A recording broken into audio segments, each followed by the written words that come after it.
Hello and welcome to the Joe Legato Show. I'm your host, Dr. Joe Legato, and today we're going to be talking about how do the different countries' actions in Syria reflect their geopolitical interests and alliances in the region. And we have 5 different segments we're going to talk about here. The first is the United States. How did their actions in Syria reflect their geopolitical interests and alliances in the region? Well, Syria has typically been more associated with Iran because of the Shia ties. So while Syria has a Sunni majority country, their government is Shia Muslim majority, and they have closer ties to Iran, while the United States has had very close ties with Saudi Arabia and with Israel. And so the United States has typically been very anti-Syria. And so the United States has had a hostile relationship. So whether you believe that the United States had some degree of influence in terms of fomenting tensions for the color revolution in Syria or not, the United States definitely enjoyed the fact that a civil war, a revolution was occurring within Syria. So I am of the belief that the United States helped foment that Syrian civil war, but even if they did not, they still certainly benefited from the Syrian civil war. And they also benefited from the fact that their allies had more power within the region due to Syria losing power in the region. So another country, Turkey, how does Turkey's actions in Syria reflect their geopolitical interests and alliances in the region? Well, Turkey has traditionally been very closely related and very closely aligned with the United States, and they're also a Sunni Muslim power, and so they did not like Syria overly much as well. And so for them, it made a lot of sense to support the primarily Sunni Muslim rebels in the Syrian civil war. And I think Turkey, though, and Turkey's one to talk about right now because they just had an election where Erdogan won again, and he's become increasingly anti-Western, anti-American over time. But I think he believed that if he supported America here, that they would benefit, they would reap some sort of benefits from this arrangement and from the toppling of Syria. But not only did they not benefit from it, but United States didn't even fully commit to it. So other countries ended up facing the consequences, the repercussions of America's actions in the region. So Turkey has a huge refugee crisis right now. They're also directly involved in Syria, where they have some land that they're currently inhabiting that is Syrian land.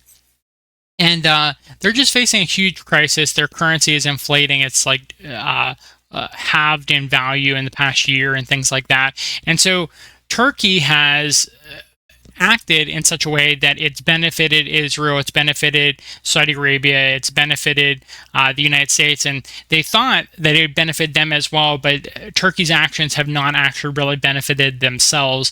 And they're realizing this, and so they're trying to make amends with President Assad in Syria.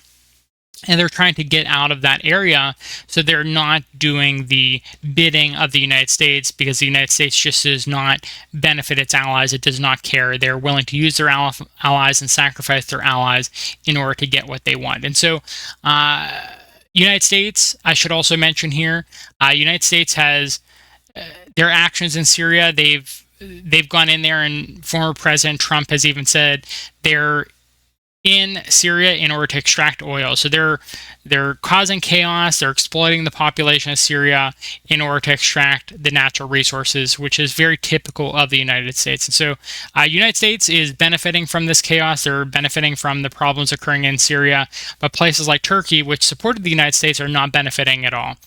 Places like Israel, they are currently occupying some parts of Syria, and they're currently, I believe even last night I remember hearing about how they were bombing Damascus, they were bombing Syria again. So Israel has majorly benefited, and their actions have shown that they're benefiting from it. They're trying to continue this civil war as long as possible within Syria. Saudi Arabia initially thought they were going to benefit from this because They were toppling a Shia Muslim country.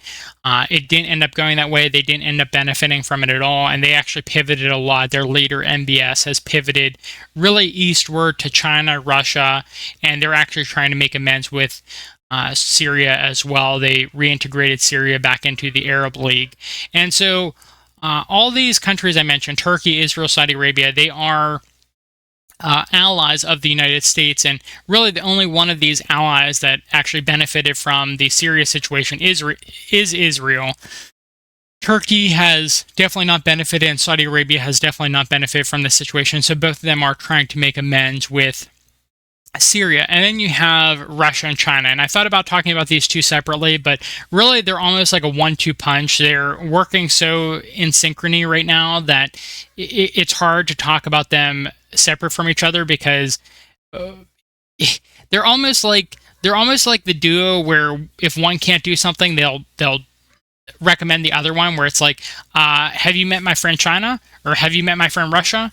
Where if China doesn't want to like go in militarily to support a country, they'll be like, have you met my friend Russia? And if Russia doesn't want to go in and support a country economically, and China has the resources to do it, Russia will be like, have you met my friend Russia? Or have you met my friend China? And so they go back and forth, almost this 1-2 punch in terms of lessening the United States' influence, not only within the Middle East, but also other regions of the world. And Russia very clearly thinks that Syria is a big deal, because Russia has put more investment in terms of making sure that the Syrian government is not toppled compared to any of their other endeavors abroad outside of their immediate region, immediate area. So they're willing to go into places like Georgia and places like Ukraine in order to make sure that their interests are met. But this is the furthest abroad that they've invested a lot of resources into, which is Syria. And so Syria is a big deal on the world stage, and we can almost see that as the turning point for the United States influence, where United States toppling of regimes was halted. They were able to and willing to topple places like Libya and Gaddafi. Rest his soul. I mean, it was just horrible what happened with Gaddafi. But Turkey, places like Syria were not allowed to be toppled.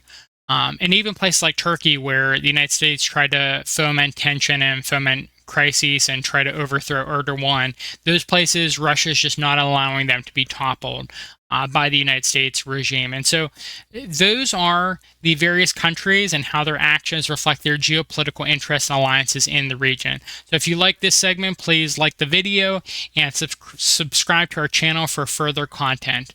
I hope you have a good rest of your day. Bye.